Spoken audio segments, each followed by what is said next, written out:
Manchester City, Real Madrid.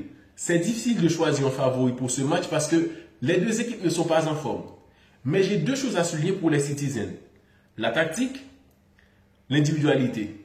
Du côté des Madrilènes, il n'y a que l'individualité qui peut leur sauver. Parce que dans le jeu, ils ne proposent pas grand-chose cette saison. Pourtant, les Citizens, malgré leur méforme, il y aura la possession en leur faveur. Donc, plus d'attaques placées face à une équipe madrilène qui n'est pas très fort, mais défensivement, au niveau du milieu de terrain, il y a des lacunes. Donc, les Citizens auront ça à leur avantage. Sans oublier, il y a Foden, il y a De Bruyne, Haaland, Savinho. Donc, City a aussi des joueurs individuellement qui peuvent leur donner l'avantage dans ce match pareil. Le Real a quelque chose. C'est une équipe mythique en Ligue des Champions. Une équipe qui ne part pas favori, mais qui peut quand même remporter la Ligue des Champions. Pour avoir une chance contre City, Ancelotti doit faire un choix difficile parce que parmi ces trois attaquants, l'un des trois doit rester sur le banc pour favoriser un milieu à 4 et essayer d'être plus défensivement correct. Mais comment choisir qui va rester sur le banc? Pour d'autres, c'est très simple. Rodrigo, il est sous-coté. Mais quand même, c'est le meilleur joueur en attaque du Real Madrid ces derniers matchs, ces derniers temps. Mais ça ne peut pas être Vinicius. C'est la Ligue des Champions. Vinicius contre City. Il faut se rappeler. Donc, c'est difficile de choisir Vinicius pour le mettre sur le banc. Comment choisir Mbappé? On sait que c'est le patron.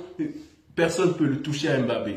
C'est sûr, ça doit être Rodrigo. C'est sacrifier Rodrigo pour avoir un milieu à 4 et essayer d'être plus défensivement correct pour affronter City. Parce que sinon, tu perds déjà, sans même jouer le match, tu es déjà perdu par rapport défensivement. Le Real n'est pas correct.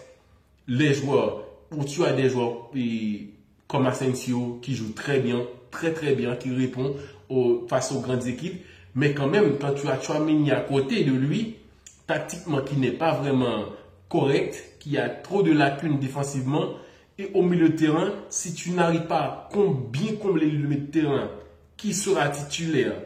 Est-ce que Camavinga ou Modric?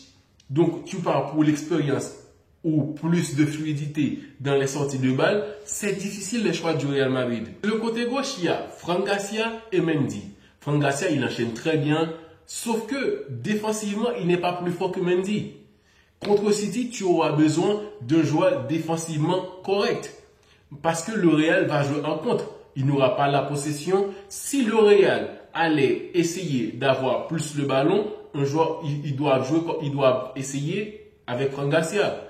Mais on sait déjà que le Real, en déplacement, qui va jouer contre City, une équipe qui aura la possession, plus de 70% de possession de balle, donc le Real n'a pas de choix que de partir en contre et jouer, essayer d'être plus correct défensivement avec un joueur comme Mendy.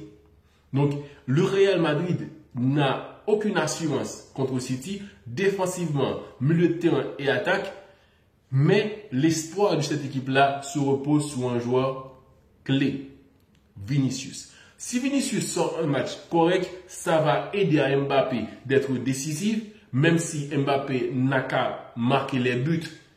Mais sur le côté gauche, ça doit être Vinicius le plus important pour ce match-là. Il doit être bien alimenter le joueur, essayer le plus possible les conflits internes dans l'équipe.